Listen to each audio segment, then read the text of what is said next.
Hello everyone, good evening सभी लोगों को and most welcome to our academy Firozabad. कैसे हैं सभी लोग? एक बार मुझे कमेंट करके बताइएगा सभी लोग अच्छे हैं। उम्मीद करता हूं कि सभी लोग काफ़ी अच्छे होंगे और अपनी तैयारी में लगे हुए हैं। तो आज की इस क्लास में हम डिस्कस करने जा रहे हैं एक बहुत ही इंपॉर्टेंट टॉपिक, ठीक है, विलियम शेक्सपियर। और ये क्लास आपकी कंप्लीटली टारगेटेड है यूपीएलटी ग्रेड इंग्लिश 2025 के लिए। ऐसे कैंडिडेट जो यूपीएलटी ग्रेड इंग्लिश की तैयारी कर रहे हैं उनके लिए ये क्लास बहुत ही ज़्यादा इंपॉर्टेंट है। हालांकि टीजीटी, पीजीटी, डीएसएसपी बाकी के एग्जामिनेशन में भी यहाँ से क्वेश्चन आ जाएंगे, बट ये स्पेशली यूपीएलटी ग्रेड के लिए टारगेटेड है, उसी पैटर्न पर इसको बनाया गया है। आज की क्लास में विलियम शेक्सपियर के जो प्रिस्क्राइब ड्रामा है, जिसमें मैकबेथ, ठीक है ना, मैकबेथ है आपका, मर्चेंट ऑफ वेनिस है और ट्वेल्थ नाइट है। इन ड्रामास के इंपोर्टेंट एमसीक्यू क्वेश्चन, साथ ही साथ विलियम शेक्सपियर के इंपोर्टेंट क्वेश्चन जो एलटी ग्रेड एग्जामिनेशन में पूछे जाते हैं, उन क्वेश्चंस को लेकर आया हूं। और कुछ डेस्क्रिप्टिव क्वेश्चंस भी मैं कराऊंगा आपको क्लास के लास्ट में। अगर आप लोग लास्ट तक बने रहते हैं तो आपको डेस्क्रिप्टिव स्टडी भी देखने के लिए मिलेगी, जो कि मेंस एग्जामिनेशन में काम आ जाएगी, ठीक है। तो चलिएगा, जल्दी जल्दी से मुझे बताइएगा ऑडियो वीडियो बिल्कुल क्लियर है या नहीं। उसके बाद में सेशन को स्टार्ट करेंगे। अभिषेक, सौरभ, फिरोज, गुड इवनिंग सभी लोगों को, गुड इवनिंग सभी लोग, ठीक है। और फिर से एक बार मैं सभी को इन्फॉर्म कर देता हूँ, एलटी ग्रेड इंग्लिश के लिए लाइव प्लस रिकॉर्डेड बैच आपका 2 इयर्स वैलिडिटी के साथ में केवल 2000 रुपीज में मिल रहा है, जिसमें आपकी प्री प्लस मेंस की दोनों तैयारियां मैं कराने वाला हूँ महज 2000 रुपीज में। इसमें English literature, grammar, vocab, detail classes, MCQs, printable PDF note, सारी चीजें आपको मिल जाएंगी सिर्फ 2000 रुपीज में। आर अकेडमी एफजेडी ऑफिशियल एप्लीकेशन को डाउनलोड करके आप 2 साल की वैलिडिटी वाला कोर्स परचेज कर सकते हैं। आर अकेडमी फिरोजाबाद एप्लीकेशन पर आपको सिर्फ 1 साल की वैलिडिटी मिलेगी 2000 रुपीज में, ठीक है। तो चलिए अब टाइम नहीं लगाते, स्टार्ट कर लेते हैं। ओके, तो क्वेश्चन नंबर 1 आपकी स्क्रीन पर आ गया है दोस्तों, ठीक है। और दिया गया है, Who is the king that Macbeth murders? Where does the murder take place? And why does Macbeth commit the regicide?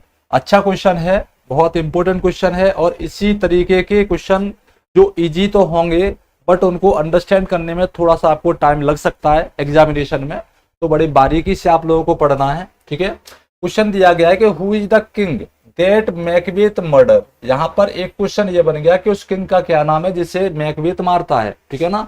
Where does the murder take place, और जो मर्डर होता है वो कहां पर होता है, ये प्लेस पूछा गया है। तीसरा क्वेश्चन इसमें ये है, why does Macbeth commit the regicide. Regicide is a one word, regicide is a one word substitution for the phrase the murder of one's king, ठीक है ना। अपने राजा की हत्या करने के लिए जो वन वर्ड यूज किया जाता है उसे रेगिसाइड बोला जाता है। अब क्वेश्चन आपके सामने है और ऑप्शन भी आपके सामने है। तो राजा कौन है आपको पता है कि किंग डंकन है। कौन है वो? किंग डंकन है। अब यहां से मालकम वाले ऑप्शन को हटाइए, एडवर्ड वाले ऑप्शन को हटाइए, हमारे पास 2 ऑप्शन बच गए, एक किंग डंकन यहाँ है और एक किंग डंकन यहाँ पर है। अब दूसरा ऑप्शन क्वेश्चन क्या है, मर्डर टेक प्लेस। तो किंग डंकन की जो हत्या होती है वो कहाँ होती है? मैकबेथ जब भोज पर उसे इनवाइट करता है किंग डंकन को अपने कास्टल में, अपने महल में, तो उसके महल में ही ये घटना घटित होती है। मैकबेथ कास्टल, उसका नेम क्या होता है? इनवर्निस, ठीक है ना। ये मैकबेथ के कास्टल का नेम है। अगर क्वेश्चन आ जाए तो आप इसको भी याद रखिएगा, कास्टल का नेम क्या है। Because of his unchecked ambition, क्योंकि उसके अंदर महत्वाकांक्षा बहुत थी, ठीक है ना। वाई का आंसर दे दिया हमने, क्योंकि एम्बिशन बहुत थी। हालांकि मर्डर करने के पीछे उसके बहुत सारे रीजन थे। Manipulation by his own wife, ठीक है ना, prophecy of 3 weird sister and his own ambition to become a king. ये बहुत सारे रीजन थे जिसके कारण उसने किंग डंकन की हत्या करी थी, ठीक है। तो आंसर हमारा कौन सा हो जाएगा? ऑप्शन नंबर बी करेक्ट हो जाएगा। जिनका ऑप्शन नंबर बी है बिल्कुल करेक्ट है। नेक्स्ट बढ़ते हैं अगले क्वेश्चन पर। What literary device is used when Macbeth sees the floating dagger. यहां पर यह पूछा गया है कि लिटरेरी डिवाइस कौन सा है, ठीक है ना। किस कंडीशन में? जब मैकबेथ देखता है फ्लोटिंग डेगर, अपने सामने तैरती हुई जो खंजर है उसको दिखाई देती है, तो कौन सा लिटरेरी डिवाइस यूज किया जाता है विलियम शेक्सपियर के द्वारा बिफोर किलिंग डंकन। ठीक है ना, killing Duncan. And what does this vision signify, और ये जो दृश्य है, ये दृश्य क्या सिग्निफाई करता है। इसी तरीके के क्वेश्चन आएंगे जो देखने में इजी होंगे, बट उनको अंडरस्टैंड करके ही आप लोग आंसर दीजिएगा, अदरवाइज गलत हो जाएगा। ओके, चलिए बिल्कुल ठीक है कुमारी पिंकू। ओके, ऑप्शन डी आ रहा है।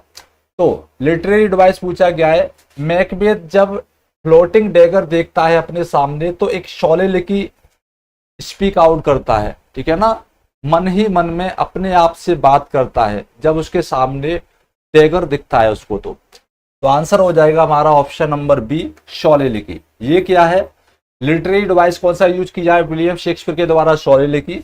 ये सिग्निफाई क्या करता है, it signifies his internal conflict, और जो डैगर दिखाई देता है उसका इंटरनल कन्फ्लिक्ट यहां पर शो किया जाता है। That is descent into madness and it is a symbol that Macbeth is going to insane, ठीक है ना, Macbeth is going to insane और मे बी मेड, पागल की सिचुएशन में वो पहुंचने वाला, इनसेनिटी की तरफ वो जा रहा है।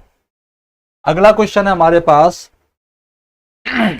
Why does Lady Macbeth attempt to wash away a damned spot. यहां पर एक फ्रेज आई है डैम्ड स्पॉट। तो why does Lady Macbeth attempt to wash away a damned spot from her hands, and ये क्वेश्चन तो ये हो गया। And what is the dramatic element, यहां पर क्वेश्चन हमारा ये बना एक कि what is the dramatic element being conveyed in this scene. इस सीन में जो वो डैम्ड स्पॉट को वॉश अवे करने की कोशिश कर रही है, ठीक है ना, वो क्यों कर रही है, और यहाँ पर किस तरीके का ड्रामाटिक एलिमेंट यूज किया गया है राइटर के द्वारा। ऑप्शन है she has blood on her hands, उसके हाथों पर ब्लड था। फ्रॉम अ रिसेंट बैटल, तो बैटल तो उसने कोई किया नहीं था भाई, कहीं युद्ध पर तो गई नहीं थी, तो उसको तो हटा दीजिए। She is trying to remove real blood, क्या वो रियल ब्लड रिमूव कर रही थी अपने हाथों से, तो बिल्कुल नहीं। मेटाफोरिकली यहाँ पर उसके हाथों पे हेलुसिनेशन हो रही है, उसको भ्रम हो रहा है कि उसके हाथों पे ब्लड स्पॉट लगे हुए हैं, ठीक है ना। Metaphorically it is sine of guilt कि उसने किंग डंकन की हत्या में पार्टिसिपेट किया था, तो रियल ब्लड भी नहीं है। सी इज हॉन्टेड, हॉन्टेड बोल सकते हैं, हेलुसिनेशन बोल सकते हैं इसको, ठीक है ना। She is haunted by the imagined blood from the murder she incited, this is a psychological breakdown. ये भी साइकोलॉजिकल ब्रेकडाउन है कि उसको भ्रम हो रहा है कि उसके हाथों पे ब्लड स्पॉट लगा हुआ है, उसको साफ करने की कोशिश कर रही है, but is actually symbol of his on guilt, उसके खुद का अपराध बोध है कि उसने किंग डंकन की हत्या में पार्टिसिपेट किया था। And it is also a psychological indication that she is going to be mad and going to be insanity condition, ठीक है, भ्रम की स्थिति में वो भी जा रही है। सो ऑप्शन हमारा सी करेक्ट हो जाएगा। अगला क्वेश्चन है who is the title character of the play. देखिए यहां पर अब आपको रीजन लगाना अपना, who is the title character of the play and for what reason does he get into a conflict with Shylock. अब ये तो आपको पता पड़ गया होगा, साइलॉक एक ही कैरेक्टर है जो विलियम शेक्सपियर के ड्रामा में आया है, और वो ड्रामा है आपका the Merchant of Venice. Question हमारा ये है कि वो टाइटल कैरेक्टर कौन है जिसका साइलॉक के साथ में कन्फ्लिक्ट है, मतलब संघर्ष चलता है इस प्ले में। तो टाइटल कैरेक्टर से मतलब आप समझ रहे हैं, प्ले का टाइटल क्या है, द मर्चेंट ऑफ वेनिस। तो यहाँ पर क्वेश्चन डायरेक्टली नहीं पूछा गया, इनडायरेक्टली पूछा गया है कि who is the Merchant of Venice. Merchant of Venice कौन है बताइएगा, मर्चेंट ऑफ वेनिस कौन है, जल्दी जल्दी से बताइए, ठीक है। मर्चेंट ऑफ वेनिस कौन है, अनूप गौतम, गुड इवनिंग सभी लोगों को, गुड इवनिंग, ठीक है। और अगर आप लोगों के कमेंट न देख पाऊं तो बुरा मत मानिएगा, क्वेश्चन जब कराता हूं तो थोड़ा सा क्वेश्चन में ही बह जाता हूं ना, तो कमेंट बाद में देख पाता हूं, डोंट वरी। चलिए सो क्वेश्चन नंबर 4 का जो राइट आंसर है आपका क्या हो जाएगा, ठीक है ना, बेसेनियो। क्या बेसेनियो मर्चेंट ऑफ वेनिस था, नहीं था, ठीक है ना। साइलॉक मर्चेंट ऑफ वेनिस था, नहीं था, क्योंकि साइलॉक के साथ में तो कॉन्फ्लिक्ट दिखाना ही है। एंटोनियो, ठीक है ना, Antonio who default on a loan he took out to help his friend Bassanio। तो Antonio is the merchant of Venice, ठीक है ना, who for the sake for the help of his friend Bassanio on money from the Jews Shylock, ठीक है ना। Shylock से क्या करता है, वो पैसे उधार ले लेता है और इसी बात के पीछे उनके बीच में कन्फ्लिक्ट हो जाता है, ठीक है ना। Antonio the Merchant of Venice, question directly पूछा जा सकता है बट यहाँ पर इनडायरेक्टली आया है, ठीक है। ऑप्शन नंबर सी को टिक करेंगे। अगला क्वेश्चन है हमारे पास, what is the central plot device, what is the central plot device of the play used to determine who will marry Portia. अब यहाँ पर देखिए ड्रामा का नाम नहीं दिया गया है कि किस ड्रामा की बात हो रही है। क्वेश्चन का जो मैसेज है वो समझिएगा, क्वेश्चन के ऑप्शन देखिएगा, उसके हिसाब से ही आपको आंसर देना है कि किस प्ले के अकॉर्डिंग बात हो रही है।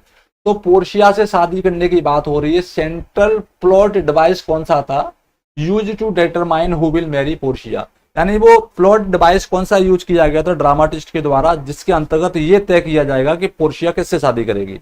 तो ये भी क्वेश्चन किसका है, मर्चेंट ऑफ वेनिस का। इसमें 3 कास्केड सीन जो आते हैं उसकी बात हो रही है, ठीक है ना।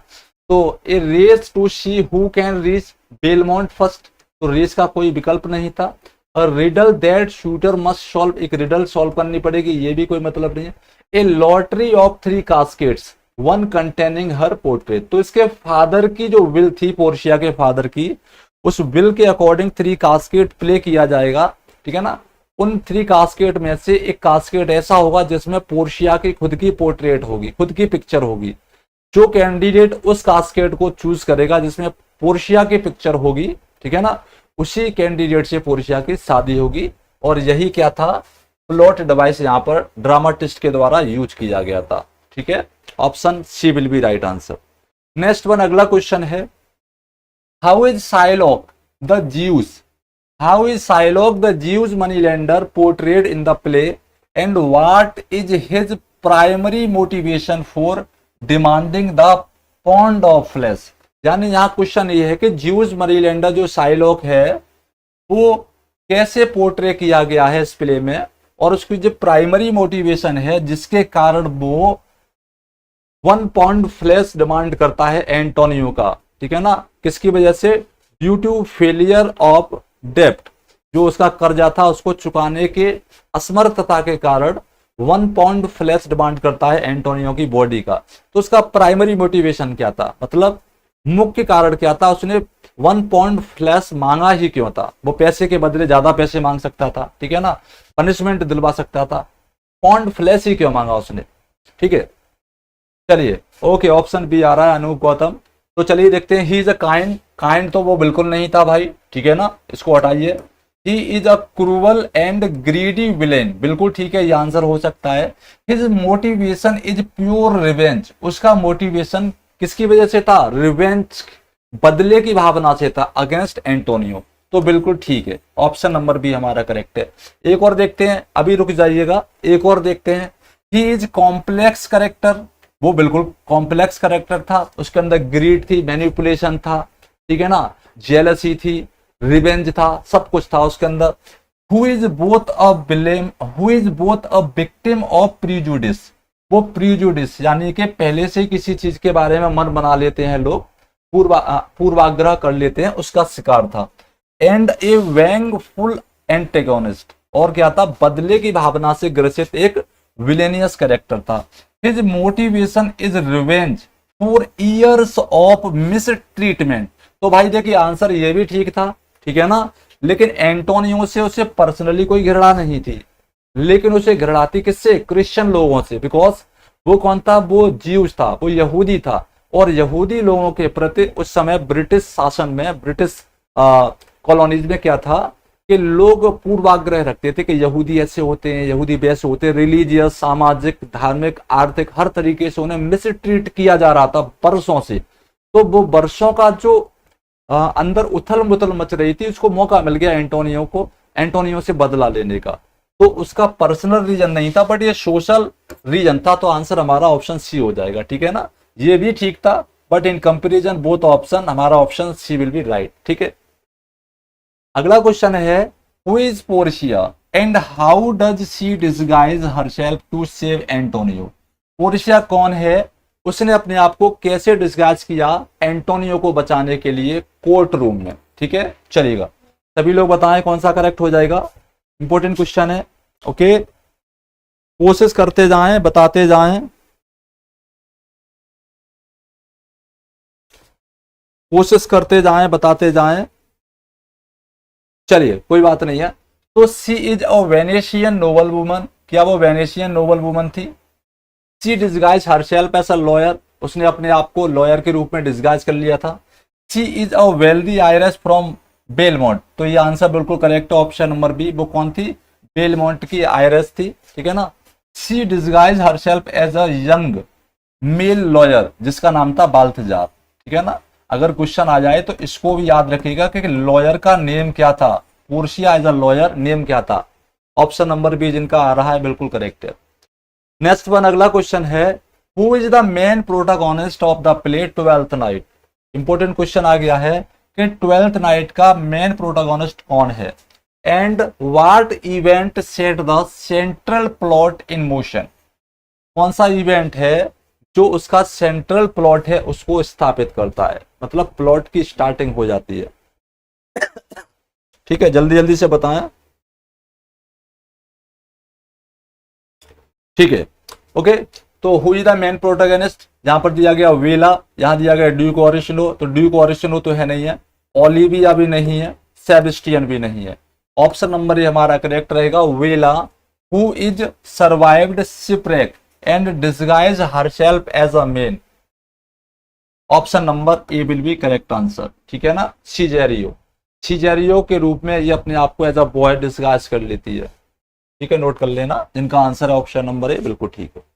यही इस प्ले की मेन प्रोटोगनिस्ट है।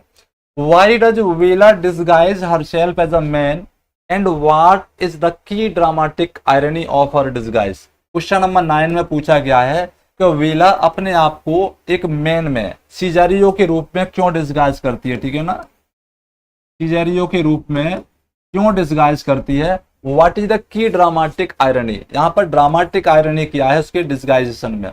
टू स्पाई ऑन ड्यूक ओरिजिनो की स्पाई करने के लिए, नहीं भाई ये नहीं है। For safety in a foreign land, क्योंकि वो सरवाइव करी थी किससे, शिपरेक से, बचते बचाते किसी तरीके से इलेरिया में आ जाती है वो, और अपने आप को एज अ बॉय डिस्गाइज कर लेती है इस फॉरेन कंट्री में लोगों से बचने के लिए, ठीक है ना, क्योंकि वो महिला थी और एज अ फीमेल उसको काफी सारी दिक्कतें हो सकती थी फॉरेन कंट्री में। That is why she disguise herself as a Cesario. Okay, option number B हमारा करेक्ट हो जाएगा। For safety in a foreign land the irony is that Olivia falls in love with her. यहां पर क्या होता है, lady Olivia जब वो सीजरियो के रूप में अपने आप को डिस्चार्ज करती है तो लेडी ओलिविया उसके प्रेम जाल में फंस जाती है, मतलब उसको प्रेम करना शुरू कर देती है। ड्यूक ओरिजिनो जो है, जस्ट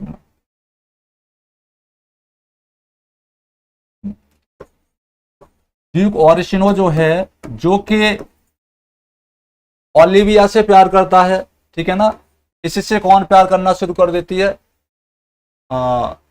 वेला, ठीक है ना, इससे वेला प्यार करना शुरू कर देती है। ये यहाँ पर ड्रामेटिक आयरनी है। वेला ड्यूक ओरिजिनो से, ठीक है ना, और ड्यूक ओरिजिनो किससे करता है, ओलिविया से,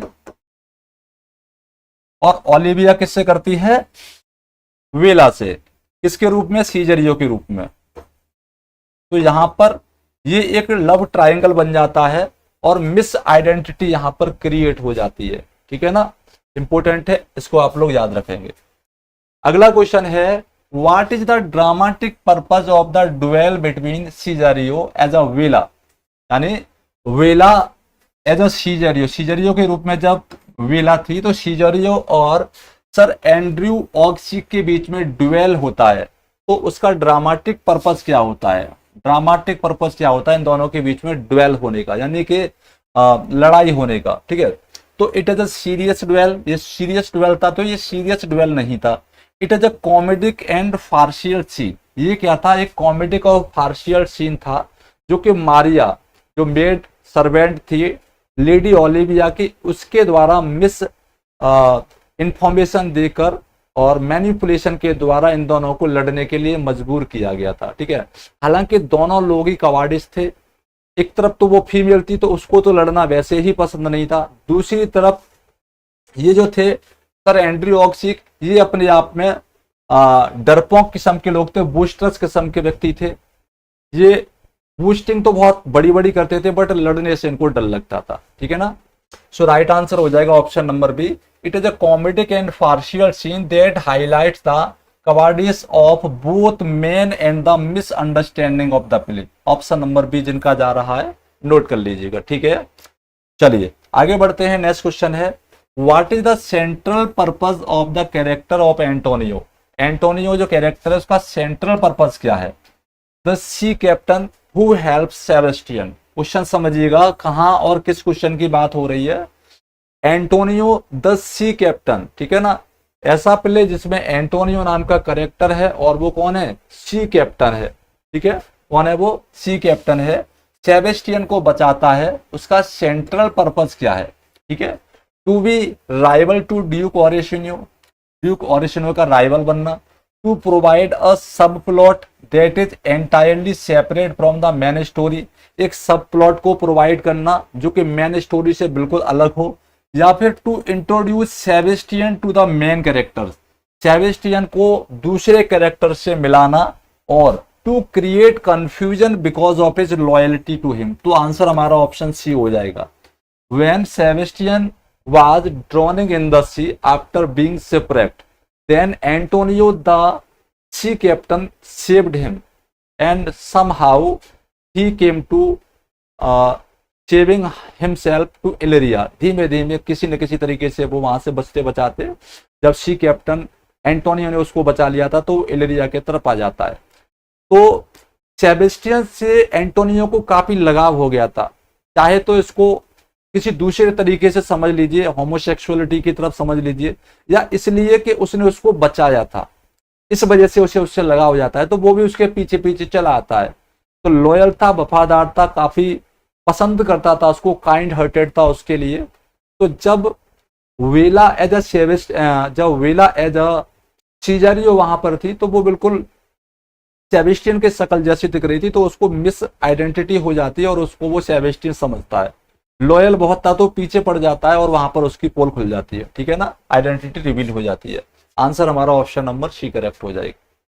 नेक्स्ट वन अगला क्वेश्चन है, how does the character of Maria Olivia gentle woman advance the plot. जो ओलिविया की मेड यानी कि जेंटल वुमन मेड सर्वेंट है, वो प्लॉट को कैसे आगे बढ़ाती है। She is a quiet and unassuming character who is foil to the others. She is the mastermind of the prank against Malvolio and the forger of the letter। बिल्कुल ठीक है, ये मालवोलियो को by the means of lady Olivia एक letter भेज देती है prank करने के लिए और उसको मूर्ख बनाती है। ओके, ऑप्शन नंबर बी हमारा करेक्ट रहेगा। जिनका ऑप्शन नंबर बी है बिल्कुल करेक्ट है। क्लियर, चलिए बिल्कुल ठीक। आगे बढ़ते हैं अगले क्वेश्चन पर। Okay, Anup Gautam option B आ रहा है, बिल्कुल ठीक है। क्वेश्चन नंबर 13 की तरफ चलते हैं। क्वेश्चन नंबर 13 पर है, what is the literary device used when Viola said Olivia I am not what I am. यानी वह लिटरेरी डिवाइस कौन सा यूज किया गया है ड्रामाटिस्ट के द्वारा जिसमें ओलिविया बोलती है I am not what I am, I am not what I am, and what does it reveal about her character. और I am not what I am, ये जो स्पीच है, इस स्पीच से उसके कैरेक्टर में क्या रिविलेशन होता है, उसके कैरेक्टर के बारे में क्या पता पड़ता है हमको। ठीक है, तो देखिए यहां पर दिया है, ये क्या है, I am not what I am, alliteration है नहीं, ये अलिटरेशन नहीं है, ये पैराडॉक्स है। And it reveals her deceptive yet honest nature acknowledging her disguise. Option number B बिल्कुल करेक्ट है। ठीक है ना, जब वेला लेडी ओलिविया से बोलती है I am not what I am, यानी कि जो मैं हूं वो मैं नहीं, तो ये पैराडॉक्सिकल सेंटेंस है, इसमें एक दूसरे से एक दूसरा क्लॉज जो है कॉन्ट्राडिक्ट कर रहा है।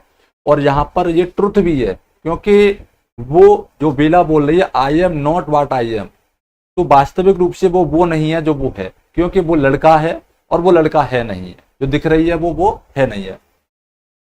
अगला क्वेश्चन है, who are the three witches. Three witches कौन है and how do their prophecies primarily influence Macbeth section. Three witches कौन है और उनकी एक्टिविटीज ने किस तरीके से मैकबेथ को इन्फ्लुएंस किया था। दे आर थ्री गॉडेस, क्या वो तीन देवियां हैं, बिल्कुल नहीं, वो तीन देवियां नहीं है। दे आर थ्री सिस्टर, वो थ्री सिस्टर हैं, ये बात ठीक है। हु रिप्रेजेंट गुड फॉर्चून, तो ये गुड फॉर्चून को रिप्रेजेंट नहीं करते हैं। ठीक है ना। They are supernatural beings, ये क्या है, ये सुपर नेचुरल बींग्स हैं। प्रोवाइड एम्बिगियस प्रोफेसी, जो अस्पष्ट प्रोफेसी क्रिएट करती है मैकबेथ के लिए। They awaken his latent ambition, वे उसके अंदर सोई हुई महत्वाकांक्षा को जगा देती हैं। ठीक है ना। पहले ये बोलती हैं कि तुम थेन ऑफ काउडोर बनोगे, तो वो बन जाता है। एक प्रोफेसी करी थी कि तुम राजा बनोगे, तो जब वो थेन ऑफ काउडोर बन जाता है, उसके बाद में अपनी बीवी को बताता है कि 3 वियर्ड सिस्टर ने मेरे बारे में ऐसी प्रोफेसी करी थी कि मैं थेन ऑफ काउडोर बनूंगा और मैं क्या बनूंगा, राजा भी बनूंगा। तो उसकी बीवी को और ज्यादा एम्बिशन थी, उसने कहा अगर ऐसा है, जब वो बात सत्य हो सकती है तो तुम राजा बनोगे, ये बात भी सत्य हो सकती है। अब इसका एक ही इलाज है, तुम राजा एक ही तरीके से बन सकते हो कि किंग डंकन की हत्या कर दो। ठीक है ना। तो इस तरीके से वो प्लान हो जाता है। अगला क्वेश्चन है, where is King Duncan's body discovered. King Duncan की जो बॉडी है, बॉडी का मतलब dead body, discovered, and who finds it. King Duncan की डेड बॉडी कहाँ मिलती है और कौन उसको, यानी किसको मिलती, कहाँ मिलती है और किसको मिलती है। ऑप्शन है इन द थ्रोन रूम, सिंहासन रूम में, इन द बेडरूम में, इन द कोर्टयार्ड, आंगन में, इन द डेंग्यून। तो कहां पर मिलती है और किसके द्वारा खोजी जाती है। तो आंसर हमारा हो जाएगा, देखिए ये मैंने आपको क्वेश्चन नंबर 3 और 4 में शायद बता दिया था कि when Macbeth invite King Duncan to the evening food, ठीक है ना, सफर पे उसको इनवाइट किया गया था, तो वहीं पर ये पूरा प्लान हो गया था। तो मैकबेथ के कास्टल में ही बेडरूम बनाया गया था किंग डंकन का, उसी बेडरूम में उसकी हत्या की जाती है। ठीक है ना। और उसी बेडरूम में उसकी डेड बॉडी मिलती है। डेड बॉडी मिलती किसको है, मैकडफ को और लेनक्स को, इन लोगों को डेड बॉडी मिलती है उसकी बेडरूम। अगला क्वेश्चन है हमारे पास, why is Banquo and how is fate. Banquo और उसका भाग्य, ठीक है ना, बंकू और उसका फेट जो है linked to the witches prophecy. वो 3 वियर्ड सिस्टर हैं, उनकी प्रोफेसी से किस तरीके से जुड़ा हुआ है। तो पहला ऑप्शन है ही इज मैकबेथ्स एनेमी, तो मैकबेथ का एनेमी तो नहीं था वो शुरू में। ही इज मैकबेथ्स फ्रेंड, वो मैकबेथ का फ्रेंड है, वो कैप्टन है। The prophecy foretells that his descendants not he will be king, यानी कि जो 3 वियर्ड सिस्टर हैं उन्होंने ये कहा है you will get Kings not you, यानी कि तुम्हें राजा मिलेंगे, तुम्हारे राजा होंगे, तुम राजा नहीं बनोगे। मतलब उसकी होने वाली जो संतान होगी वो राजा बनेगी, बट वो राजा नहीं बन सकता। ठीक है। मैकबेथ खुद राजा बनेगा, तो मैकबेथ को इस चीज से डर लग जाता है कि मैं राजा बनूंगा, मेरे राजा बनने के बाद में मेरा जो सिंहासन है वो जाएगा, बंकू के बेटे को मिलेगा, मतलब खतरा है। ठीक है ना। इस तरीके से बंकू और उसके बेटे फ्लिंस दोनों को मारने की साजिश वो रचता है। तो इसका जो लिंक है वो क्या है, he is Macbeth's friend and co captain, the prophecy foretells that his descendants not he will be king. Option number B हमारा करेक्ट रहेगा। अगला क्वेश्चन है, why does Macduff the thane of 5। Question आ जाए कि मैकडफ कहां का then है, तो 5 का। Macduff the thane of 5 become the ultimate avenger against Macbeth. तो थेन ऑफ 5 मैकडफ मैकबेथ के खिलाफ एक एवेंजर क्यों बन जाता है। एवेंजर का मतलब बदला लेने वाला व्यक्ति क्यों बन जाता है। For what reason does he declare he was not born of woman. वो इस बात को क्यों कहता है कि वो किसी महिला के कोख से पैदा नहीं हुआ है, इसके कहने के पीछे क्या कारण था। ठीक है। तो he seeks revenge for his father's murder, वो अपने पिता के मर्डर का बदला लेना चाहता है मैकबेथ से। He was a god like figure, वो बॉर्न ऑफ वुमन इसलिए बोलता है कि वो गॉड लाइक फिगर था, तो न तो वो गॉड लाइक फिगर था, न अपने फादर के मर्डर का बदला ले रहा था। He seeks revenge for Duncan's murder, वो डंकन के मर्डर का बदला भी नहीं ले रहा था। ठीक है ना। He was born by caesarean section, तो ये बात सही है कि वो सीजरियन सेक्शन से पैदा हुआ था, ऑपरेशन के द्वारा। He seeks revenge for his family's murder, वो अपने बीवी और बच्चों के मर्डर का बदला लेना चाहता है मैकबेथ से। ठीक है ना। और he does declare he was not born of woman, वो किसी महिला के कोख से पैदा नहीं हुआ है, इस बात को वो इसलिए कहता है he was born by a caesarean section. So option number C जिनका आ रहा है वो बिल्कुल करेक्ट आ रहा है। ठीक है, नोट करिएगा। ओके, चलिए आप लोग भी आंसर देने की कोशिश किया करें, आप लोग आंसर देंगे अच्छा लगेगा। ठीक है, अगला क्वेश्चन है what is the significance of the appearance of Banquo's ghost at the feast. जो फीस्ट यानी जो रात्रि भोज हो रहा था वहां पर बंकू का घोस्ट दिखाई देता है, अपीयरेंस ऑफ बंकुज घोस्ट, ठीक है ना। And to whom is it visible, और ये किस किस को दिखाई देता है, इसका सिग्निफिकेंस क्या है। ठीक है, तो it is a sign of good luck. क्या ये गुड लक का साइन है? तो भैया किसी भूत चुड़ैल का दिखना गुड लक का साइन नहीं होता है। It is a metaphor for Macbeth's inner courage, तो ये इनर करेज का भी मेटाफर नहीं है। इट इज हेलुसिनेशन, ये क्या था? भ्रम था। Brought on by Macbeth's guilt, ये मैकबेथ के गिल्ट अपराध की वजह से भ्रम हुआ था मैकबेथ को। And it is visible only to Macbeth, और ये सिर्फ मैकबेथ को ही दिखाई दे रहा था, वहां पर बैठे किसी भी व्यक्ति को दिखाई नहीं दे रहा था। इसी वजह से, इसी हेलुसिनेशन की वजह से उसका जो क्राइम था वो निकलकर सामने आ गया था, एक्सपोज हो गया वो। ठीक है, अगला क्वेश्चन है who delivers the famous line tomorrow tomorrow and tomorrow and tomorrow, soliloquy. ये जो शौल्य लिखी है tomorrow and tomorrow and tomorrow and what is its main theme, और इस शौल्य लिखी की जो मेन थीम है वो क्या है?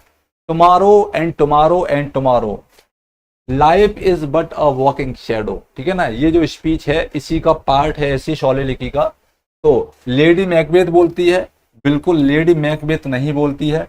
मैकडब बोलता है? मैकडब भी नहीं बोलता है। मैकबेथ बिल्कुल ठीक है, जिनका राइट आंसर है मैकबेथ।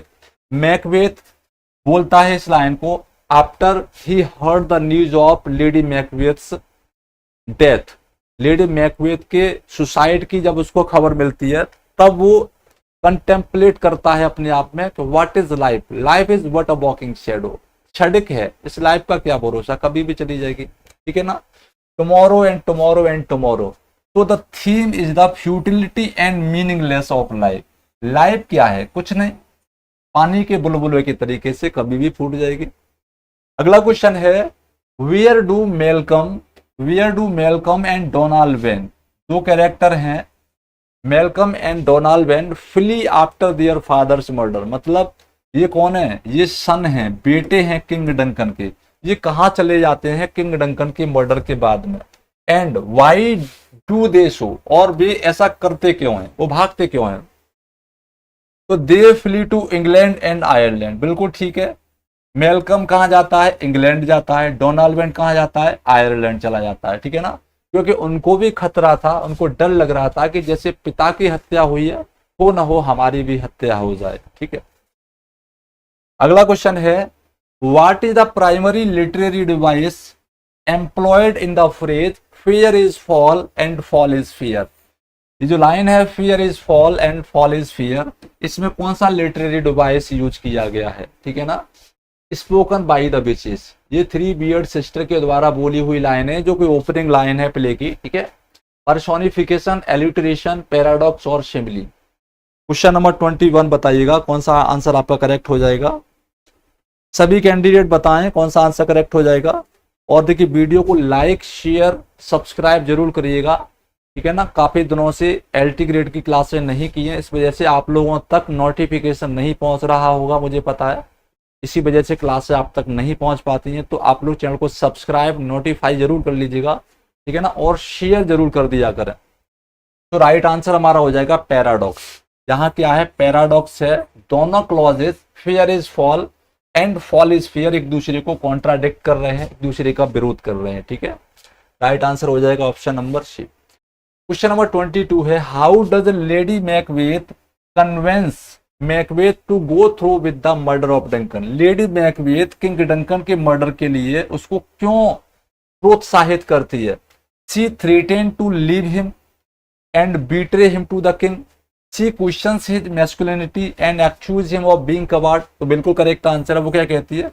वो उसके पौरुष पर आक्रमण करती है। वो कहती है तुम ताकतवर नहीं हो, तुम तो कवाड़ हो, कायर हो, तुम कभी राजा बन ही नहीं सकते, तुमको मौका मिलेगा तब भी नहीं बन सकते। ठीक है ना, अगला क्वेश्चन है who is the bloody child, who is the bloody child apparition that appears to Macbeth and what is its prophecy, और इसके बारे में क्या भविष्यवाणी थी, फटाफट बताइएगा। Who is bloody child, bloody child कौन है, ठीक है। तो a child of royalty, it prophecy that Macbeth will be shift, या ये वाला आंसर करेक्ट है, तो बिल्कुल करेक्ट नहीं है। बंकूज सन फ्लिंस, बंकू के बेटे का नाम फ्लिंस है, क्या यह ब्लडी चाइल्ड है, बिल्कुल नहीं, ये भी नहीं है। Macduff, it prophecy that no man of woman born can harm Macduff, ये आंसर आपका हो जाएगा correct. Macduff is the bloody child, ठीक है ना, Macduff is the bloody child, इसके बारे में प्रोफेसी थी। It prophesies that no man of woman born can harm Macbeth, कोई भी महिला से जन्मा हुआ बच्चा या मतलब व्यक्ति मैकबेथ को नहीं मार सकता, ऐसी प्रोफेसी थी। तो that is the bloody child Macduff, कौन था, मैकडप, जो कि सीजरियन सेक्शन से पैदा हुआ था। And it is assume that this is the person who can kill Macbeth only, क्योंकि वो सी सेक्शन से पैदा हुआ था, बाकी सभी लोग नेचुरल बर्थ से पैदा हुए थे। So only the person who can kill Macbeth is Macduff only. आगे बढ़ेंगे अगले क्वेश्चन पर। What is the significance of the Birnam Wood to Dunsinane, question आ गया अच्छा सा, ठीक है ना। यहाँ पूछा गया है what is the significance of the Birnam Wood to Dunsinane prophecy and how does it come true. तो बिरनाम वुड के बारे में क्या प्रोफेसी थी, बिरनाम वुड के बारे में ये प्रोफेसी थी कि मैकबेथ की हत्या या मैकबेथ की जान उस समय जाएगी जब बिरनाम वुड मूव करने लगेगा, जब वो चलने लगेगा, या उस बिरनाम वुड से होते हुए एनेमी मैकबेथ के पास आएंगे, ठीक है ना। तो ये प्रोफेसी थी। तो it signifies that wood will not move की बात नहीं हो रही है। It signifies that forest will move magically, it comes to when the witches move it. तो ये वाला आंसर नहीं है, क्योंकि विचेज का इसमें कोई रोल नहीं होगा मूव करने में। It signifies that Macbeth's enemies will come from the forest. It comes true when Malcolm's soldiers confront themselves with the branches from the wood. Answer हमारा सी करेक्ट हो जाएगा। जो मेलकम है, मेलकम की जो आर्मी थी, जो सोल्जर्स थे, अपने बॉडी पे ब्रांचेस टहनियां बांध कर आ रहे थे, तो ऐसा सपोज किया जा रहा था कि बिरनाम वुड मूव कर रहा है, ठीक है ना। और यहीं से जो उसका ड्रॉ फॉल था वो हो गया कि जो प्रोफेसी थी कि बिरनाम वुड मूव करेगा वो तो चलने लगा। आगे बढ़ते हैं, नेक्स्ट वन, अगला क्वेश्चन हमारे पास। What is the content of hath not a Jew eyes speech and who is the audience for it. ये स्पीच है hath not a Jew eyes, इसके बारे में क्या कहा जा सकता है और यह जो है किस ऑडियंस के लिए है, मतलब ये लाइन किसके लिए बोली गई है, इसको सुनने वाला कौन है। पहले तो इस लाइन का मतलब समझिए। As you know and as I told you earlier that Shylock is a money lender and he is a Jews by religion. In the British countries Jews are treated badly by religious, economical and social. हर तरीके से वो mistreat किए जाते रहे थे काफी वर्षों से, सैकड़ों सालों से, ठीक है ना। तो जब लोग आपस में बात कर रहे थे तो शाइलॉक की काफी हंसी उड़ाई जा रही थी, मौकरी करी जा रही थी उस पर। तो अपने दर्द को बयां करते हुए, ह्यूमैनिटी का वादा करते हुए, ह्यूमैनिटी का हवाला देते हुए वो ये बात बोलता है कि hath not a Jew eyes, क्या ज्यूज के आंखें नहीं होती, hath Jews not heart, not blood, not eyes, not hand, not tongue, क्या नहीं होता। वे भी मानव है, इंसान है, उनके भी दर्द होता है, उनको भी भावनाएं होती हैं।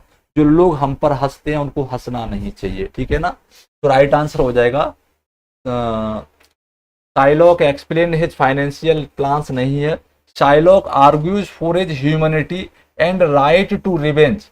ही स्पीक्स टू शैलेरिनो और टालानियो, ये दो करेक्टर हैं। स्पेशली इन करेक्टर के हंसने पर जो शाइलॉक है वो इस बात को बोलता है, ठीक है ना, कि hath not a Jew eyes. अगला क्वेश्चन है हु इज जेसिका, जेसिका कौन है and what does she do that enrage her father Shylock. Jessica, अब देखिए यहां पर तो क्वेश्चन का आंसर आपके सामने आ ही गया कि जेसिका कौन है, what does she do that enrage her father Psylocke. तो ये तो पता पड़ी गया कि इसका फादर कौन है, साइलॉक। मुझे यहाँ से साइलॉक को मूव कर देना था, इसको गायब कर देना था, ठीक है ना। चलिए मैं इसको गायब कर देता हूँ, आप इसको अनदेखा कर दीजिए ना। आप ये सोच लीजिए आपने इसको देखा ही नहीं है, चलिए, है ना, भूल जाइए कि आपने इस क्वेश्चन को यहाँ पे देख लिया है। चलिए, who Jessica and what does she do that enrage her father. तो जेसिका कौन है, शी इज पोर्शियाज बेट नहीं है, शी इज एंटोनियोस फ्रेंड नहीं है, शी इज साइलॉक्स डॉटर, बिल्कुल ठीक है, ऑप्शन नंबर सी हमारा करेक्ट है। She elope with Christian Lorenzo, ये किसके साथ में भाग जाती है, लॉरेंजो के साथ में भाग जाती है, और वो भाई रिलीजन कौन है, क्रिश्चियन है। And steal her father's ducat and a ring, और अपने फादर की डुकेट्स यानी कि कीमती चीजें और एक अंगूठी चुरा कर भाग जाती है उसके साथ में, ठीक है। आगे बढ़ेंगे नेक्स्ट वन, अगले क्वेश्चन पर। क्वेश्चन नंबर 27 है, how does Portia manage to save Antonio from Shylock's bond. Portia Antonio को साइलॉक का जो बॉन्ड है 1 पॉइंट फ्लैश वाला, उससे कैसे बचाती है। She points out that the bond allow for a pond of flesh but no blood which is impossible। वो कोर्ट सीन में यानी कि ट्रायल सीन में कोर्ट में ये बोलती है, ठीक है भाई, जैसा तुम कहते हो वैसा ही किया जाएगा। You are allowed to take 1 pound flesh of Antonio's body but remember that it is only 1 pound flesh, not a simple drop of blood from the Anthony's body, यानी कि छोटी सी तिनके भर बूंद अगर ब्लड की निकल गई तो समझ लेना, केवल फ्लैश ले लो 1 पॉइंट, ब्लड नहीं निकलना चाहिए। तो यहीं पर बात खत्म हो जाती है, क्योंकि इम्पॉसिबल है किसी का मांस निकाला जाए लेकिन ब्लड नहीं निकले, तो ये इम्पॉसिबल है, और यहीं पर उसकी जान बच जाती है, और इस बात को यहीं पर रफा दफा कर दिया जाता है, ठीक है। What is the literary device use when Portia disguise as a lawyer is giving advice and legal opinions to Bassanio and Antonio who are unaware of her true identity। अच्छा क्वेश्चन है, ठीक है ना। तो यहां पर कौन सा लिटरेरी डिवाइस यूज किया गया, देखिए मोस्टली कैंडिडेट्स को ऐसा लग रहा होगा कि क्वेश्चन बहुत इजी है। इस क्वेश्चन को आप अंडरस्टैंड करके देखिए, इस क्वेश्चन में ऐसा क्या इजी है जो आपको समझ में आ रहा है। यहां पर यह दिया गया है कि what is the literary device used when Portia disguised as a lawyer is giving advice and legal opinion to Bassanio and Antonio। Bassanio and Antonio को कोर्ट में Portia the disguise lawyer advice दे रही है, तो यहां पर dramatist के द्वारा कौन से ड्रामेटिक टेक्निक का इस्तेमाल किया गया। तो वो ड्रामेटिक टेक्निक कौन सी है, ड्रामेटिक आयरनी। क्या है वो, ड्रामेटिक आयरनी। क्यों है dramatic irony, dramatic irony is a technique in which all the character present in the drama are unknown to the fact that is already known by audience। यानी कि जिसको audience पहले से जानती है, उस फैक्ट से कैरेक्टर्स अनभिज्ञ रहते हैं।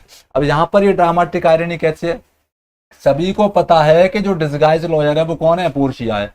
हम सभी को पता होता है, सभी ऑडियंस को पता होता है, बट वहां उस सीन में प्रेजेंट किसी भी व्यक्ति को यह नहीं पता था कि जो लॉयर है वो कौन है, पोर्शिया है। तो ये क्या है, ये सिचुएशन ड्रामेटिक आयरनी कही जाती है। ऑप्शन नंबर सी हमारा करेक्ट रहेगा।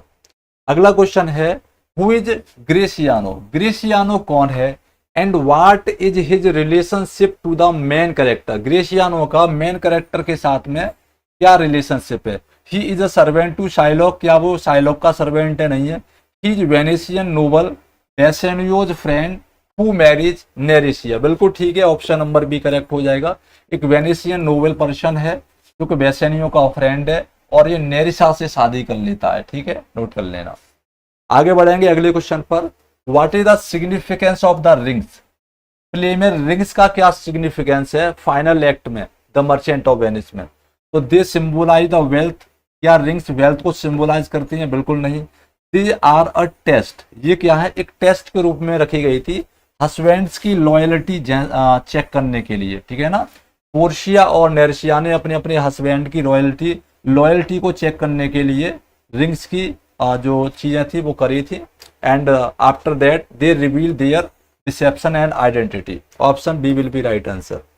अगला क्वेश्चन है, what is the significance of the quote the quality of mercy is not stand and to whom is it address.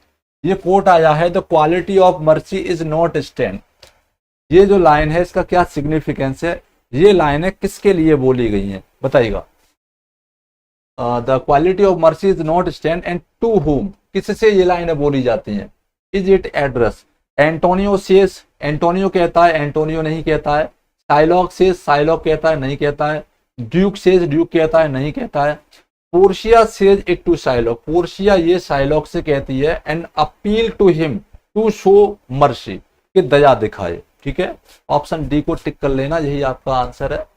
आगे बढ़ते हैं अगले क्वेश्चन पर। How does the character of Portia differ from that of traditional Elizabethan women.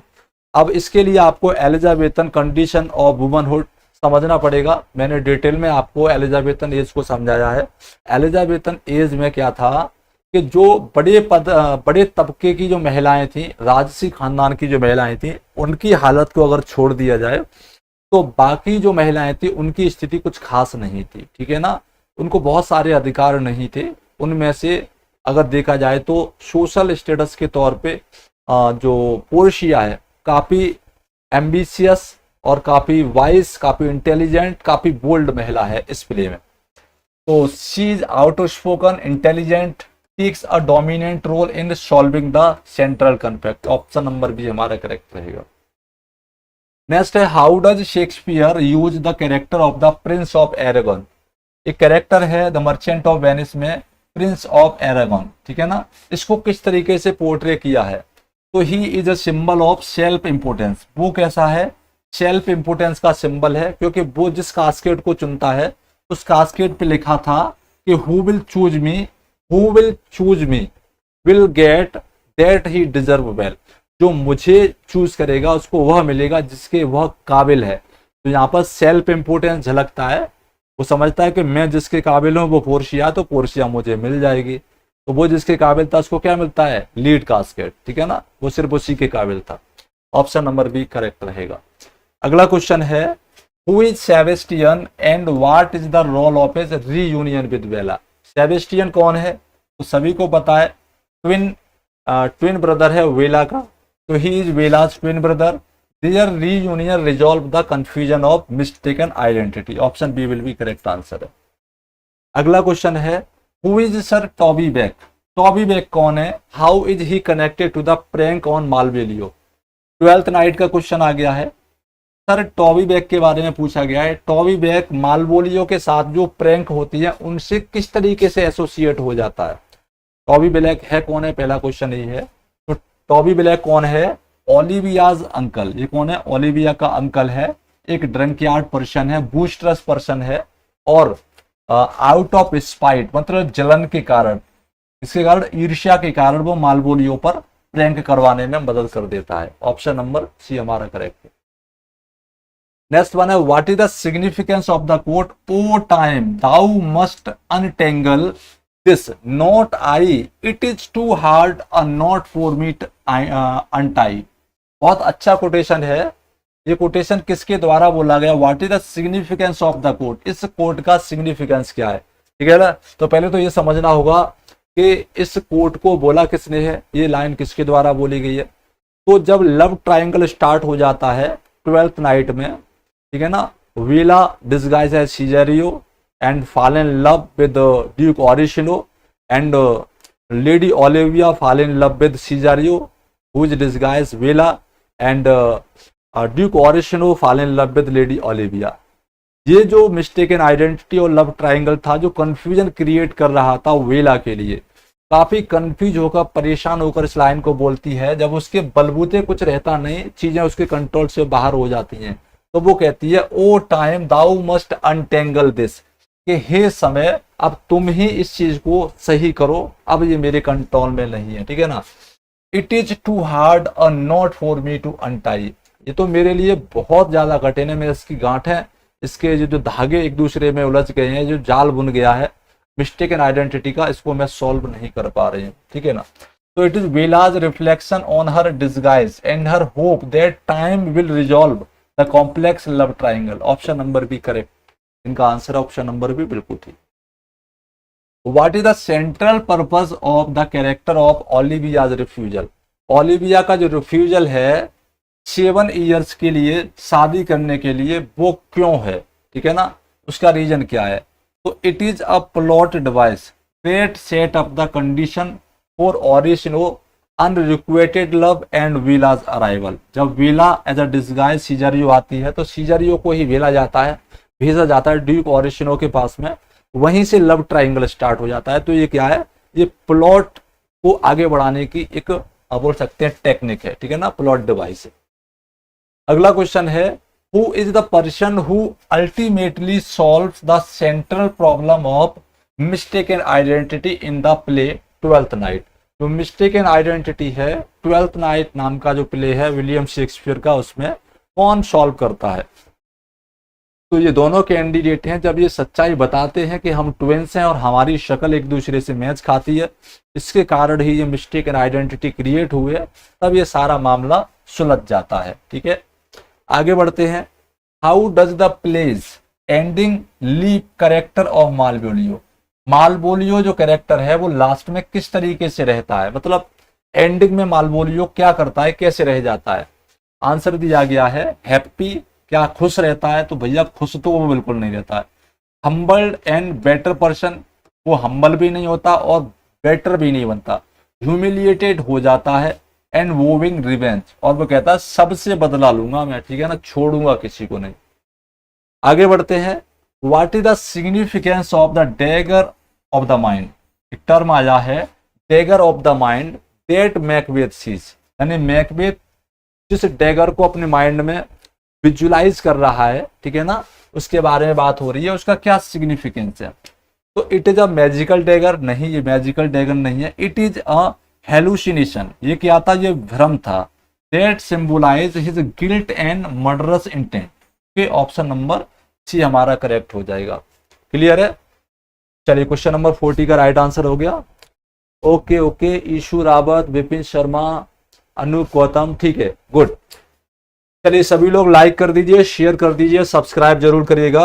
अब हम एक short answer की तरफ चलते हैं जो कि आपके डिस्क्रिप्टिव स्टडी में काम देगा। पहला क्वेश्चन है, why does Macbeth decide to murder Banquo and फ्लिंस।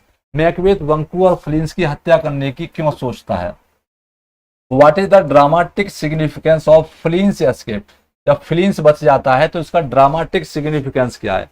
As you know Macbeth murders Banquo out of fear and paranoia, knowing the witch's prophecy Banquo's descendant would be king. Macbeth Banquo और Fleance की हत्या डर के मारे करना चाहता है, क्योंकि प्रोफेसी ये थी कि मैकबेथ राजा बनेगा और बंकू का बेटा राजा बनेगा, तो उसको डर था कि मैं तो राजा बन जाऊंगा, लेकिन अगर बंकू का बेटा राजा बना तो मेरी गद्दी छिन जाएगी, जिसके कारण वो बंकू और फ्लिंस दोनों को ही मारने की कोशिश करता है। बंकू मर जाता है, फ्लिंस बच जाता है। अब फ्लिंस एस्केप इज ड्रामाटिकली सिग्निफिकेंट। अब फ्लिंस का बचना ड्रामाटिकली सिग्निफिकेंस है, क्यों, क्योंकि प्रोफेसी बिल्कुल सच साबित हो रही है, ठीक है ना, और उसके लिए ये एक द्वंद्व बनकर रह जाता है, मन में एक टर्मोइल बन के रह जाता है कि फ्लिंस बच गया है और अब मेरी गद्दी फ्लिंस के द्वारा छीनी जाएगी। Because it keeps the witches prophecy alive, ensuring Macbeth's lineage is not secure and that his bloody action were ultimately in vain। Okay, इस शॉर्ट आंसर को आप लोग लर्न कर लीजिएगा। इसमें थोड़ा बहुत और मिला जुला के आप जब ये क्वेश्चन LT ग्रेड में आ जाए शॉर्ट में, तो आप इसको 100 से 150 वर्ड में, है ना, 120 वर्ड से लेकर 150 वर्ड तक अगर लिख दोगे तो आपको 6 से लेकर 7 नंबर तक मिल जाएंगे। हालांकि पूरा जो मार्क्स होगा वो आप 8 नंबर का होगा, ठीक है। एक और क्वेश्चन है, इसको आप लोग और कॉपी कर लीजिएगा, पढ़ लीजिए, इंपॉर्टेंट है, इसको लर्न कर लेना, ठीक है। क्वेश्चन है, what is the literary device of a soliloquy and how does Macbeth is this a dagger which I see before me, speech use this device to reveal his state of mind, ठीक है ना, जिसका answer है।